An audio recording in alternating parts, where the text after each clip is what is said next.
곧 식사를 하셔야 되죠. 식사 전에는 얘기가 짧은 게 좋을 것 같습니다. 제게 아마 좋은 시간은 30분이었던 것 같아요.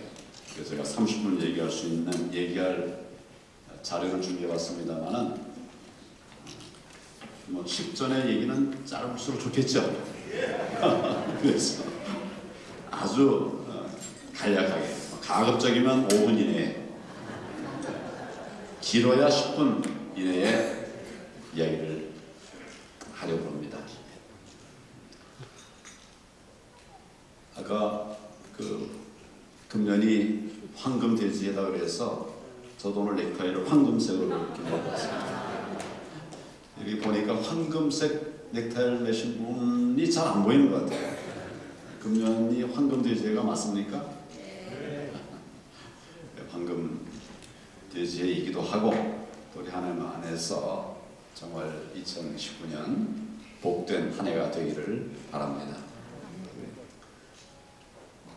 우리나라에 대해서 어렵고 힘든 얘기들을 많이 하고 계시는데 저는 그럼에도 불구하고 하나님께서 우리나라를 사랑하신다고 생각합니다. 그래서 많은 은혜를 주셨다고 생각합니다. 왜 하나님께서 우리나라를 사랑하셨을까? 여러 이야기를 할 수 있지만 한 가지만 제가 말씀을 드리면, 여러분 아침에 몇 시에 댁에서 출발하셨습니까? 4시, 5시, 2시에 일어나셨어요.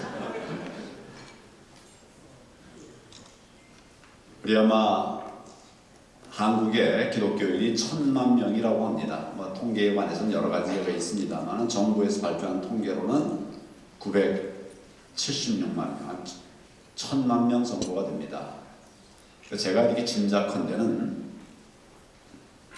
우리 교회 교인으로 등록된 분들 중에 10분 중에 한 분은 최소한 새벽 기도를 다니시는 것 같아요. 그렇지 않습니까? 100명 모이는 교회 같으면 한 1, 20명은 새벽 기도를 하시는 것 같아요. 1000명 모이는 교회 같으면 한 1, 200명 그 새벽 기도를 하시는 것 같아요. 맞습니까? 그러면 전국 그리스도인들이 새벽 기도하는 인원이 몇 명이나 됩니까? 적어도 100만 명이 되는 거예요. 여러분, 100만 명이 매일, 그것도 새벽마다 기도하고 있어요. 어떻게 하나님께서 그런 나라를 사랑하시지 않으실 수가 있겠습니까? 그래서 저는 지금 많은 어려움들이 있지만은 결국 하나님께서 지켜주실 것이다. 아까 우리 애국가도 불렀습니다마는 하나님이 보호하사, 지키고 도우사 우리나라 만세가 될 것입니다. 네, 그런 마음으로, 그러나 그럼에도 불구하고 우리에게 다가오는 이런 어려움들에 대해서 믿음으로 담대하게 극복해 나가게 되기를 간절히 소망합니다. 박수를 치려면 확실하게 치죠.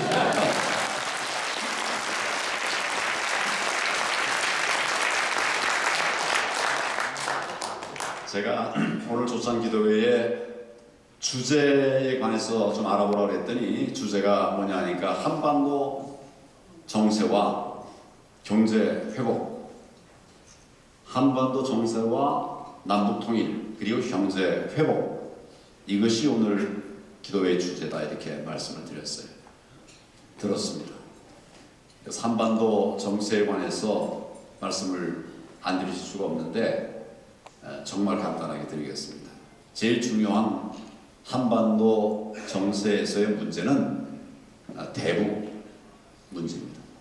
북한에 대해서 우리가 어떤 정책을 취할 것이냐 하는 것이죠. 어느 정부든, 대한민국 정부들은 그동안 북한에 대해서 두 가지 정책을 병용해 왔습니다. 하나는 대화와 교류, 또 하나는 제재. 어떤 경우에는 대화와 교류를 해나가기도 했고 또 어떤 상황에서는 제재를 강화하기도 했어요. 어느 정부나 이 두 가지 정책들이 같이 혼용되어 왔었지만 병용되어 왔었지만 정부에 따라서 어떤 정부는 대화 협력을 강조하기도 했고 또 어떤 정부는 제재를 강조해 오기도 했습니다. 저는 박근혜 대통령 정부에서 장관과 국무총리를 했는데 많은 분들이 지난 정부는 계속 북한에 대해서 제재만 했다 이런 이야기를 하는 걸 들었어요. 저는 깜짝 놀랐습니다. 2015년도에 남북 고위급 회담이 열렸습니다. 북한에 김정은 빼고 최고위 3사람이 여기 내려와서 인천에서 고위급 회담을 했습니다. 이런 고위급 회담은 대화와 협력의 상징입니다. 그런데 자주 있었던 것이 아니에요. 근데 지난 박근혜 정부에서 그런 교류 협력이 이루어졌습니다. 또 그뿐 아니에요. 이산 가족 상봉도 이루어졌습니다. 제 기억으로는 2015년 10월 경이라고 생각이 됩니다. 이 이산 가족 상봉이라는 것도 그리 자주 있는 일이 아니에요. 많지 않았습니다. 그런데 지난 박근혜 정부에서 그런 대화 교류 협력을 했어요. 근데 문제는 이때 지난 정부에서 북한의 핵 위협이 급속도로 강화됐다는 것이에요. 박근혜 정부 출범 직전인 2013년 2월 달에 북한에서 3차 핵실험을 했습니다. 우리 정부가 참았습니다. 그런데 2015년이 돼가지고 2016년이 돼가지고 4차 핵실험을 했어요. 이 3차 핵실험과 4차 핵실험은 전혀 의미가 다른 것입니다. 출발점에 서 있는 핵무기와 막 달려가는 이런 핵무기는 전혀 다른 거예요. 4차 핵실험을 하면서 대한민국이 정말 핵의 위협에 직면하게 되었습니다. 그리고 2월 달에는 핵실험 직후에 탄도미사일을 발사했어요. 이 탄도미사일이라고 하는 것은 핵을 탑재해가지고 멀리까지 날려보내가지고 그쪽에 터뜨리겠다는 거예요. 우리나라 전역이 핵의 공격에 직면하게 되었고 일본은 물론 미국까지도 핵 위협에 직면하게 되었어요. 그래서 제재 국면에 들어가게 된 것입니다. 그리고 국제사회가 이 상태에서는 이 북한에 대해서 우리가 꼭 이 핵 고도화를 막고 비핵화를 이뤄야 된다고 그렇게 국제사회가 판단을 해가지고 국제적인 그런 제재에 들어가게 된 것입니다. 누구를 어렵게 하고 괴롭게 하기 위해서 제재를 한 것이 아니라 그들이 사람의 생명을 엄청나게 살상할 수 있는 이런 핵 무기를 개발하고 고도화해서 이제는 핵 보유국을 공언할 정도의 단계가 되었기 때문에 국제사회가 각성하고 제재 국면에 들어가게 된 것입니다.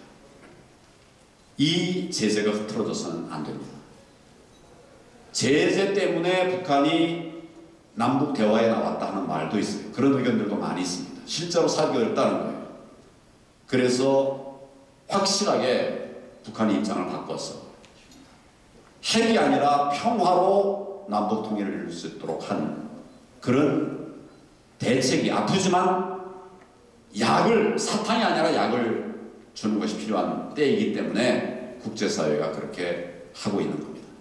이 부분이 흔들리면 안 됩니다. 우선 우리부터가 흔들리면 국제사회가 같이 흔들리게 돼서 이제는 우리 핵을 머리에 이고 살아가야 하는 그런 상황이 되게 된 것입니다. 가장 중요한 것은 북한의 비핵화입니다. 그래서 남북 정상회담도 열리고 이런 대화가 이루어졌어요.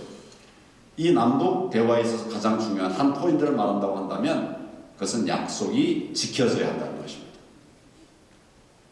작년에만 남북 정상회담을 한 것이 아니고 2000년도에도 남북 정상회담이 있었습니다. 2007년에도 남북 정상회담이 있었습니다. 만날 때마다 북한은 비핵화를 위해서 노력하겠다고 다짐을 했었습니다. 약속은 했는데 전혀 지키질 않았습니다.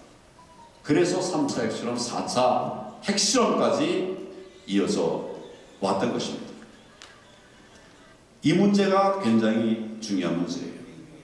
회담을 하고 약속을 하는 것도 중요하지만 꼭 지켜야 할 것은 그 약속들이 이행되어야 한다는 것이에요.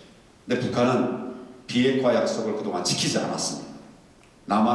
우리나라에 대한 약속을 지키지 않았을 뿐만 아니라 국제사회에 대한 약속도 지키지를 않았습니다. 지금 문제는 이 점을 잊어서는 안 된다는 거예요. 꼭 약속을 하면 그 약속이 지켜지도록 하면서 그 다음 약속을 이어져가는 이런 노력들이 필요하리라고 생각합니다. 지금 정부가 한반도 평화를 위해서 많은 노력을 하고 있을 것으로 생각합니다만은 문제는 실효성 있는 한반도 평화 정책을 만들어 가야 됩니다. 가장 중요한 것은 북한의 비핵화입니다. 그런 비핵화의 우리 목표가 이루어지도록 하기 위해서 우리도 힘을 합하고 또 국제사회와도 같이 하는 흔들림 없는 이런 대북 제재가 필요한 국면이 바로 지금이다. 국면에 맞는 상황에 맞는 대처를 해야 된다. 이런 점을 말씀을 드리고 싶습니다. 경제에 관해서는 제가 한 2마디 정도로만 이야기를 하겠습니다. 우리 경제는 튼튼했던 경제입니다.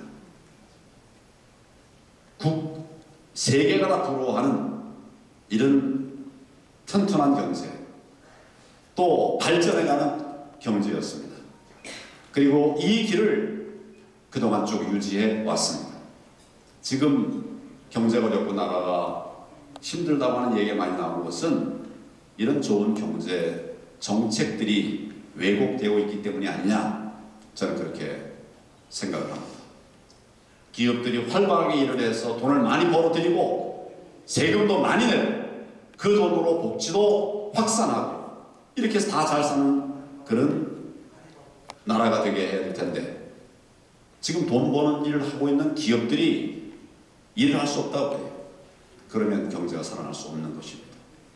정말 기업들이 바로 돈을 벌게 해서, 물론 돈 버는 것을 잘못 보면 안 되는 것이죠. 우리가 바로 돈을 벌게 해서 그것이 우리 경제를 일으키고 또 나눌 수 있는 이런 사회가 되도록 해야 되는데, 이게 바로 시장 경제인 것입니다.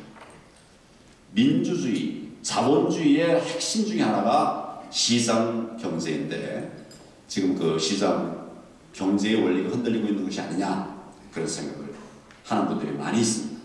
시장 경제로 돌아가서 시장 경제의 잘못된 부분만 잘라내면서 시장 경제가 바로 세워져서 우리 경제를 살리는 길로 가면, 지금까지 우리가 그렇게 와서 우리 경제를 살려왔습니다. 오늘에 이르렀는데 기름 없지 않다. 지금이라도 빨리 경제를 살릴 수 있는 정책으로 돌아가고, 또 우리 국민들도 여기에 마음을 같이 해야 된다. 이런 생각을 합니다.